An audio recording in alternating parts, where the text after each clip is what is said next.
Savannah Sanchez from Social Savannah. Fantastic. Good morning. Hello. How's it going?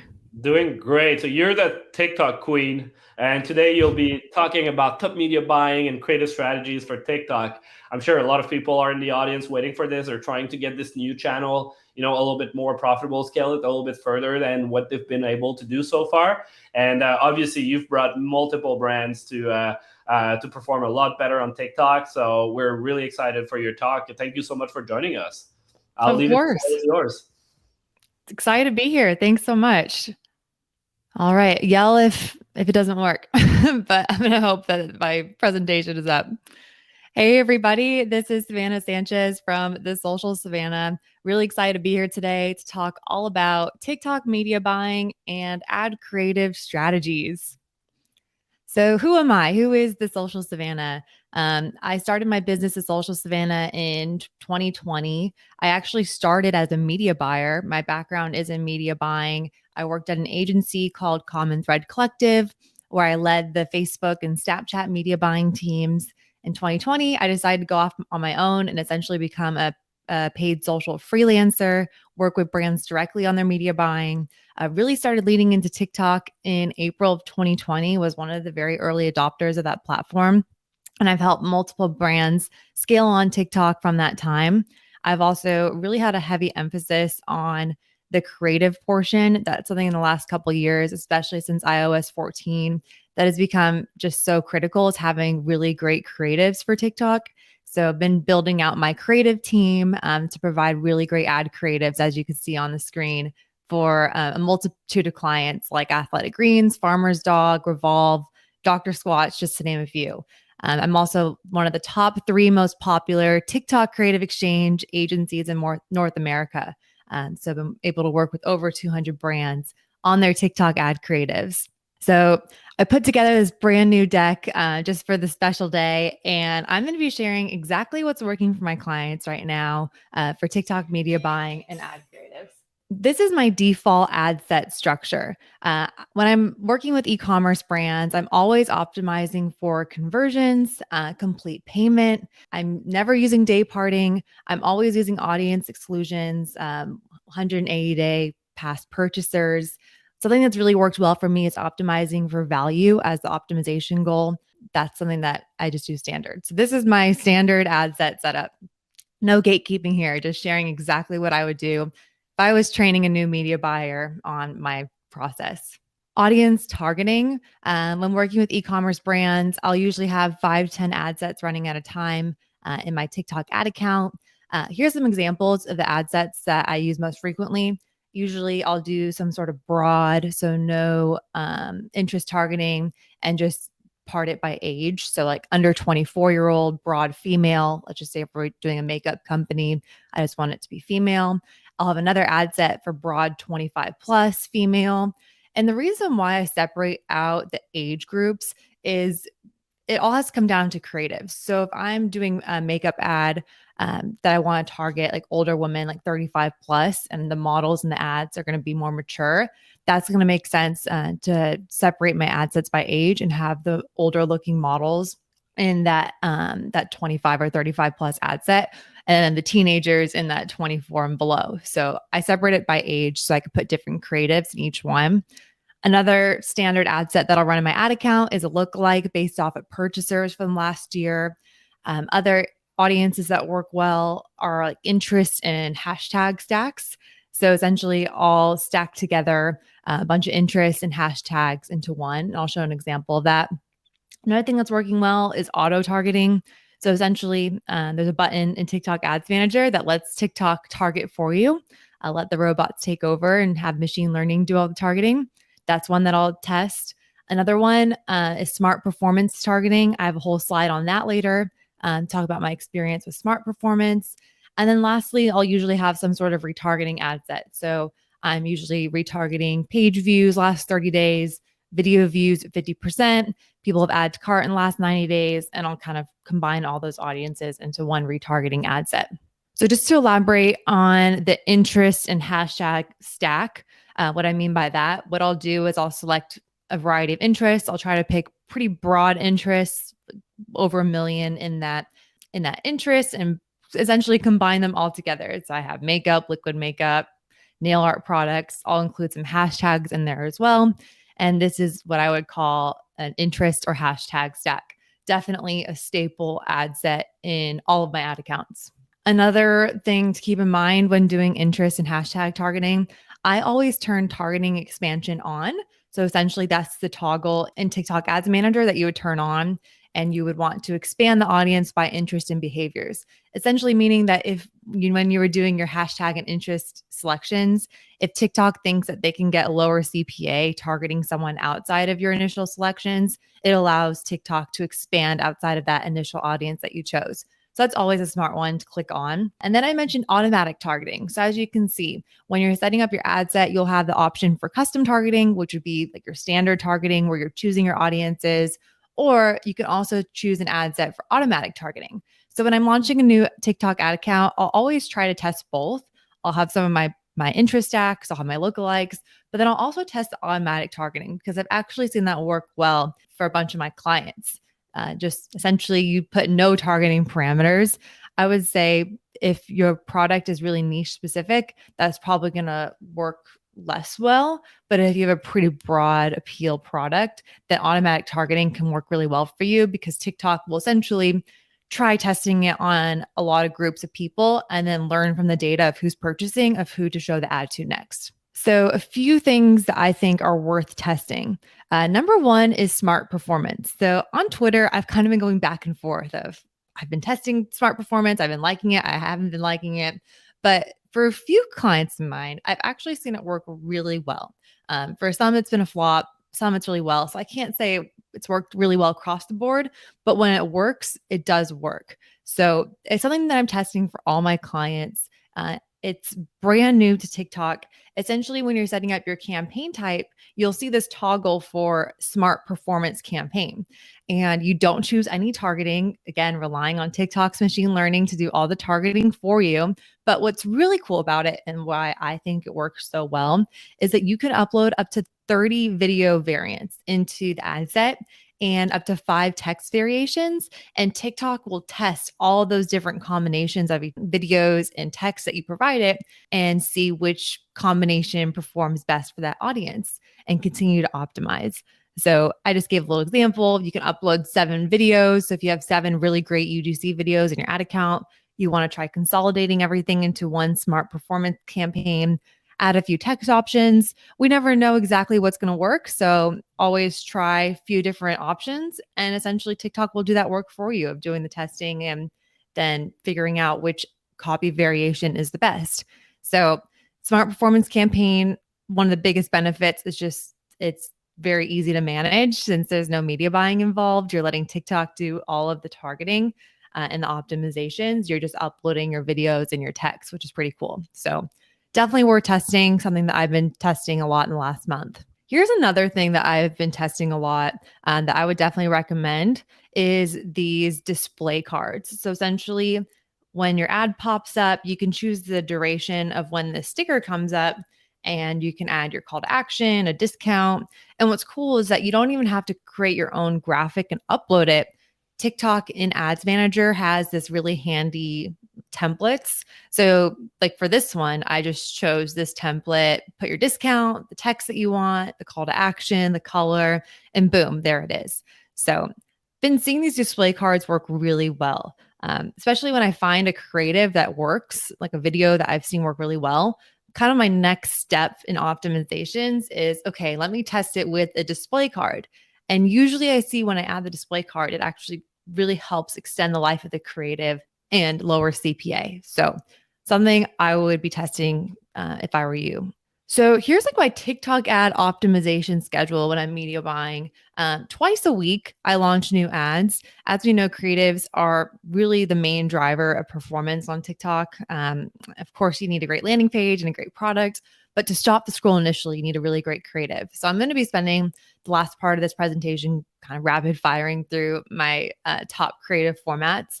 So when I'm working with clients, I launch no less than 2 new ads per week. And I'm usually launching either net new creatives or iterations off of my past best performers. Also, twice a week, I'm turning off ads above my CPA target. Another thing that's been really helpful for me is Northbeam attribution. A lot of my clients use it. I also use post-purchase surveys, like Fairing is a really great Shopify app that can help paint that whole picture of what's actually working and is TikTok driving incremental revenue. So when I'm going through my twice a week optimizations, seeing what ads are above my CPA target, turning them off. I'm also turning on ads that are below my CPA target that maybe have some delayed attribution. I might have turned them off earlier in the week, but now when I look back at the last 7 days, I see, oh, actually that one was a good ad. So I can turn back on ads that actually came in below my CPA target. So that's like my twice a week schedule. Of course, you don't want to be tinkering too much in your ad account. You want to let things kind of rest and learn. So I find that going in twice a week and making those little optimizations is a really good schedule. Some general rules. I always like to keep 5 to 7 ads active in an ad set at a time. So if you have an ad set and you are ending up turning off the majority of the ads because they're above your CPA target, that should be an alert to you that you really need to make some new creatives. You always want to have a library of new creatives that you can upload to the ad account once you turn off the ones that are underperforming. So that's why I mentioned at least 2 a week that you're ready to rotate in the ad account. And then leaving best performing ads and ad sets alone. If I've had ad sets that I am running for months, if not years, in some ad accounts, and I have the ads in there and they're working well. I just don't touch it. I leave it. Don't turn everything off. Don't duplicate it. Just leave it and then launch new ad sets alongside of it. You can even duplicate that ad set with the exact same targeting to launch your new ads. But my number one media buying rule is if it's working, don't touch it. So leave your ad sets and ads alone. If they're not broken, just let them be. So let's go through some top ad creatives on TikTok. So really what you should be focusing on is the ad creative portion. That's why for my business, I work closely with e-commerce brands to provide them new creatives each week, because I know that's really the biggest differentiation that I can provide. I just showed you guys the whole media buying structure. So there's really nothing proprietary to how to media buy on TikTok. Now it's common knowledge in this presentation. But really the secret sauce is making those creatives that can stop the scroll and convert. And that's where I really specialize in. So I'm going to be sharing some really great ad formats that you can copy for your ad account. So out of all the examples I'm sharing, this is the only one that I didn't create, but I wanted to include because I saw it last week and I thought it was absolutely genius. So essentially what they've done is they've set up a fake podcast. Like, this is an actress. I've seen her on a bunch of ads, and they're faking a podcast intro. And then you can see they even added this on air overlay, which is just hilarious. And then they go into the ad. So just by having it on a podcast, even though it's fake, adds that credibility. So that's something I thought was really genius. Another hook that I've seen work well is just saying, like, I heard about this on a podcast and I wanted to see if the hype was real. That's been another best performing hook. So all the other ads in this presentations are ones that I've made for clients. I'm going to be going through some of my top performing hooks that if I'm working with a new client, these are hooks that I would probably want to test first because they're tried and true. So this one is, I tried blank to see if the rumors were true, and then going through the value props, always keeping my ads below 30 seconds, having the text overlays with the TikTok native fonts, having my CTA with the website at the end. I finally get the hype after trying X. Another best performing hook. As you can see too, when we're editing ads, we like to add little simple zooms, very subtle animations. We try to keep things very native to TikTok while keeping it direct response and high quality, ending with your offer in the ad. So this one is a format called 3 Reasons Why. And this is one that's been working well for years. Essentially, 3 reasons why you should buy X. Number 1 is blah, blah, blah. Another thing that we've been doing with this 3 Reasons Why is pairing it with what I call the SpongeBob voice. This voice effect has been working really well for TikTok ads. I'm going to play it so you can hear what it sounds like. But SpongeBob plus 3 Reasons Why has been a really winning combination. Yeah, very annoying, but it works. So Definitely test that SpongeBob voice. Here's one that is a little bit interesting. 3 reasons you shouldn't buy X. So sometimes clients will be like, why are we saying that we shouldn't buy something? But just by saying that you shouldn't buy something, it captures the attention of consumers because they're not expecting a brand to say something negative about themselves in ads. But then, of course, your 3 reasons why is like, I literally bring this everywhere. I became obsessed with it. I ended up buying too many and gave them to all my friends. Definitely don't go to sandcloud.com. It's too versatile. So all the reasons are, positives. Another spin on this that we've been doing is showing negative reviews. So like reading out 1-star reviews and then saying like, however, thousands of customers disagree and we have like a 5-star average rating, like see why customers love it. So just doing stuff like that, like being able to poke fun at yourself, say why you shouldn't buy it, or reading out 1-star reviews are ways you can stop the scroll. Here's a classic one: what I ordered versus what I got. So essentially saying like, I saw this online and I wanted to try it out. I saw this on TikTok. As you can see, we use the green screen effect to show what it's like on the website and then showing what it looks like in real life. So this is a format that we've time again and have seen work well across many brands. Calling out the problem as a question. Do you want wider teeth? This is for you. And then going into the value props. TikTok comment question overlay looks very organic to TikTok. Having this overlay there with the question and then having someone in a testimonial style answering the question. Life hacks, skincare life hacks. I wish I knew sooner. I had no idea I was doing this wrong. So I had no idea I was wearing the wrong sports bra this whole time.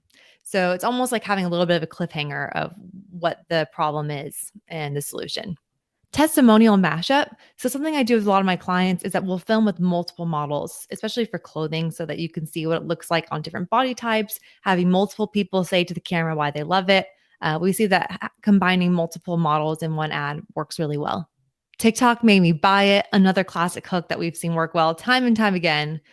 It's still working even years later. So that's one that we also refer back to. Similarly, top TikTok shopping finds, even green screening the actual TikTok profile of the brand. So talk TikTok Shines, Proppy Edition, and then going into the value props. Gift ideas you'll actually love. Shout out to the Ridge Wallet.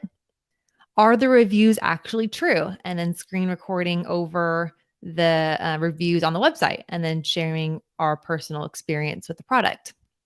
So I hope you enjoyed some of these ad examples. Like I said, I create brand new ads for e-commerce clients each week. If you want to check out more examples for inspiration, I have my full portfolio online at thesocialsavannah.com.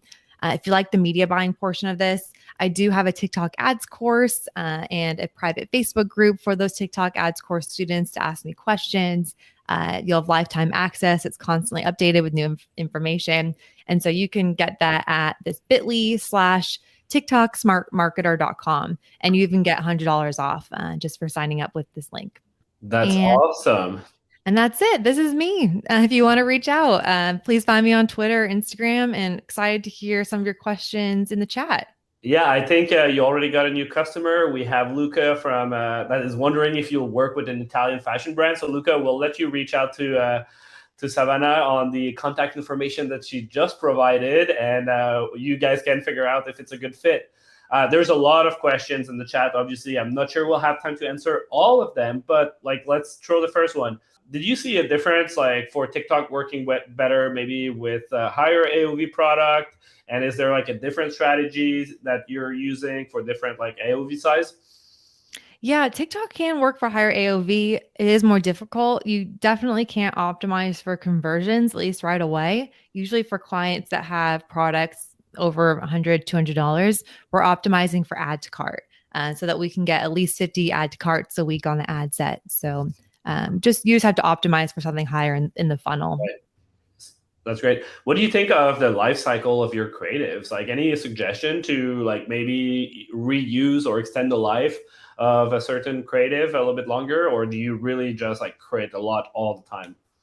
No, iterations is so important. So changing the first 3 seconds, just changing the hook is something that we'll do. If we have a best performing ad, we'll film the exact same script, everything the same, but with a different model. So just changing the person in the ad, but keeping all the elements the same, adding those display cards, like I mentioned. One thing on TikTok, though, I have some creatives I've been running for over a year and they're still performing well. So if you do have a good creative, you can scale on it for a very long time. I've found that even more than Facebook, the TikTok ad creatives can have a really long shelf life. That's great. Avi's asking, are you using any post-purchase survey? I'm not sure if you said that in your, but yeah, that's helped because TikTok is always really top of funnel, one of the first touch. So are you discovering that with post-purchase survey or attribution? Yeah, like I said, Northbeam, a lot of my clients do use it. Fairing post-purchase survey, I'm not sponsored by them, but I should be because I promote them all the time. All my clients use Fairing because it's really great at post-purchase survey. Other places like No Commerce, probably similar. And essentially, we're just asking, how did you hear about us? And we do get TikTok as a very common response. So that's how I'm really validating all my results from Ads Manager is with that post-purchase survey. I could not media buy without a post-purchase survey. That's awesome. Yeah, Matt Barr, the CEO of Fairing, will be happy to hear that, that you're recommending it to literally everybody. From Ricardo, do you still recommend the rule of 1,000? Yeah, so I think he's referring to something in my course where I talk about when you have a brand new TikTok pixel, it's really important to season it, especially for an upper funnel conversion event like add to cart. And so really once the pixel has 1,000 add to cart events on it, then you can start optimizing for initiate checkout or purchase. When people run into trouble on TikTok if they try optimizing for purchase right away and the pixel has no data. So it really needs like 1,000 data points of people adding to cart for the pixel to get seasoned and learn who your ideal customer is. That makes a lot of sense. 1,000 of events. It's for a small brand. It might seem like a lot, but and there was a couple of other. Let me just. What's an average ROAS that you're hitting right now? It's like, what do you see in your accounts? Yeah, I would say for most of the brands that I'm working with, they're profitable at a 2x ROAS and higher. So that's usually where I'm trying to get at or better. But different brands have different margins. So it really depends, especially like things like makeup, very high margin, can have a lower ROAS, where something more complex like furniture, maybe we need like a 3x or a 4x to be profitable. So it really depends on the business. But I would say as a general statement, 2x seems to be the most common target. Great. And quick fire, last two questions. How much control do you have over auto-targeting? None. Zero. That's the whole point of auto-targeting. It's automatic. That's the whole point of it. You have no control. You say, TikTok, do it for me, which is kind of scary, but maybe the robots know better than us. Maybe. Are we there yet? And the last one, have you run carousel ads on TikTok? If so, how was performance? Is that something you tried already? No, it actually just came out of into beta, carousel ads for TikTok ads. So something I'm hoping to test in the next month, but very early on. I just found out about this like this week that it's out of beta, that it's in beta. So I'll make sure to share on my Twitter if I do test it and what the results are. Looking forward to understanding if this is the holy grail that we're all waiting for. I know there were some other people asking for like hooks, ideas, and stuff like this, and you presented a lot of great ads. So I don't know if your presentation is shareable, but don't hesitate to drop the link in the chat. I'm sure a lot of people will go right on it and get all of your contact information as well from there. But Savannah, that was incredible. Thank you so much for your time today and sharing this awesome content. Thank you. I'll make sure to stay in the chat and answer as many questions as I There's can. a lot. I'll post the deck in there as well. Good luck for answering those questions, and we really appreciate you. Thank you so much. Have a great day.